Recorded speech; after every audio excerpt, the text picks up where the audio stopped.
Hey everybody, welcome to this demo. We have a new tool in the electric chain arsenal which is called the Sunfinder, and we're going to show you today how this works. What Sunfinder can do is record solar generation data directly onto the SolarCoin blockchain and then query that back and then show you some graphs about the usage of not only your own solar install but any other install which is connected to the SolarCoin and electric chain Sunfinder. This is going to be very useful for global solar monitoring and is completely decentralized and is becoming fault tolerant with digital signatures. So on our slide here we have in the top left corner a solar install which is producing energy.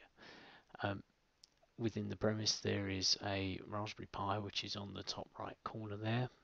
It holds a copy of the SolarCoin database and the SolarCoin daemon, and it also has some custom software called the data logger.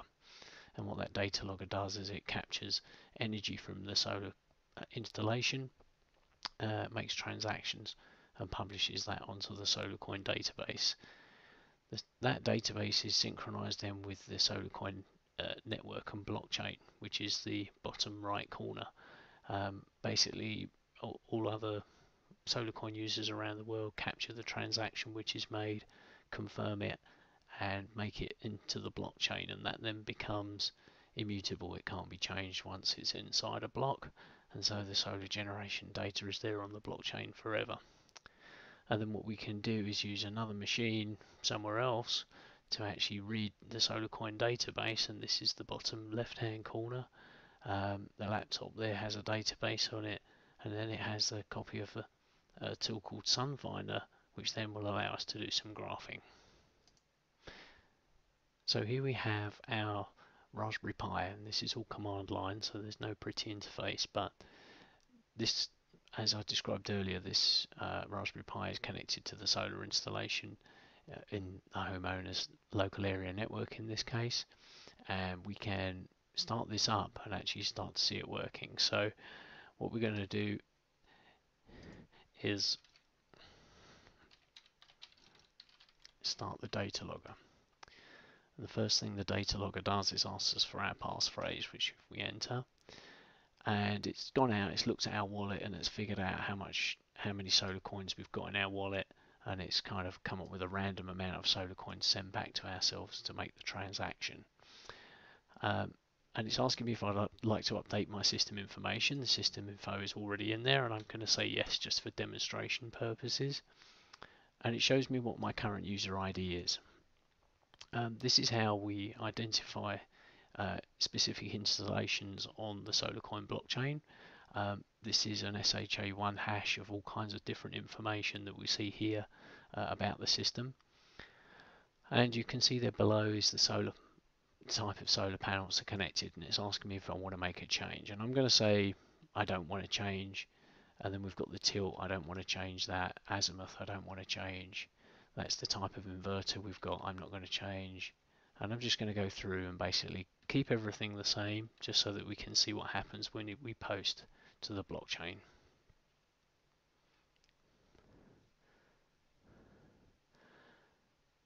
And it's kept the same user ID for me there. So I've changed nothing, so the user ID has stayed the same. And then the next thing it's done is it's written system details into the blockchain. It's given me this long alphanumeric string, which is a transaction ID number. And we can go and look at the information that we've written into the blockchain by reviewing that transaction ID number.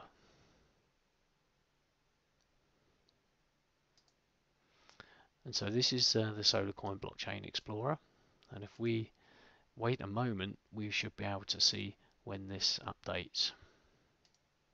And there we are. We've updated the blockchain. It's now got one confirmation, so the blockchain has actually confirmed this transaction really exists and placed it into this block 1972108.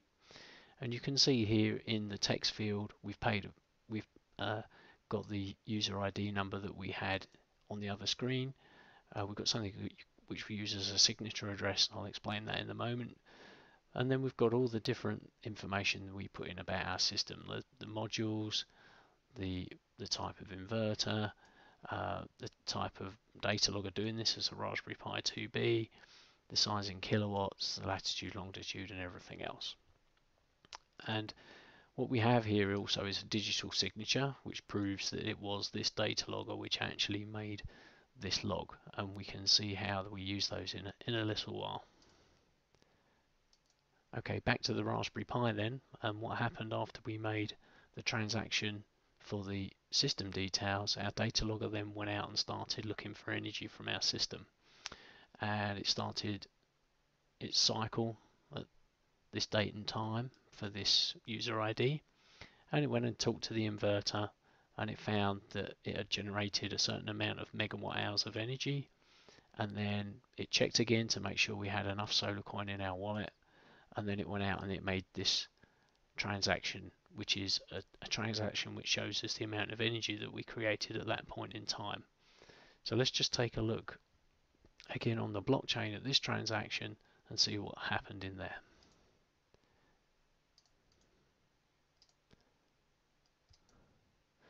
You can see then this time we've got some different information. So here we again made another transaction for a very small amount of solar coin, and again we've got the same user ID, and then we've got all these concatenated time zero and megawatt hour zero readings, and these are basically date and time and the amount of energy that was created at that date and time. And what we actually do is we record up to 8 readings for every log, which gives us down to about 1 kilowatt hour of energy per log. And again, this is also signed as well, so we know that again the same data logger produced this data log, that this is genuine and it wasn't faked by somebody else. Only the real data logger can create a signature which will actually be decoded properly on the other side. So as you can see, we've put all of our system information into the blockchain, and we've started to put our energy generation into the blockchain as well. Okay, we're back to our Raspberry Pi now, and we're going to see how using the command line type of Sunfinder interface looks when we're looking for solar energy generation. So we've produced all our energy into the blockchain, and now we need to go and find it from the blockchain. So if we run Sunfinder, and we are going to want to check digital signatures on this because we want to see what happens with those signatures. So we say yes, and Sunfinder starts looking for sunshine, and we can see that we actually got a load of incremental energy readings updated here because we actually found some generation data, and at the end we found 9 new blocks of data, and some of those contained system generation information and some of them didn't. So we found the transactions here. Some of blocks contained bad information, so we didn't load them to the database, and others worked really nicely. So again, we can see if there's fake data in the chain or if it's real data in the chain. So let's go and look at a different way of using this tool, and we'll actually do it from the Windows wallet.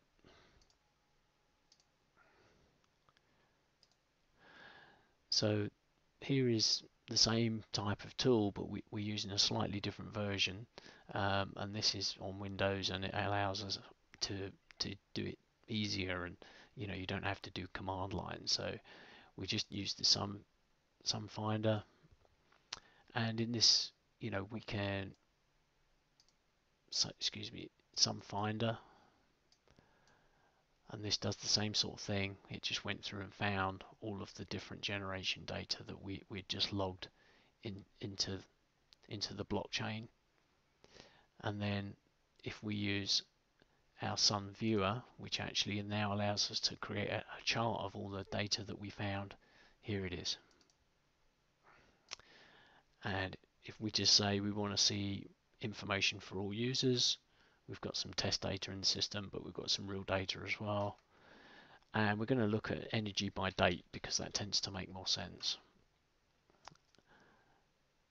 And what we get is a nice graph of data over time, and we can start to see the locations of of the inverters that actually posted this data. So we can zoom in, we can look at a portion of data and see more and more information about it.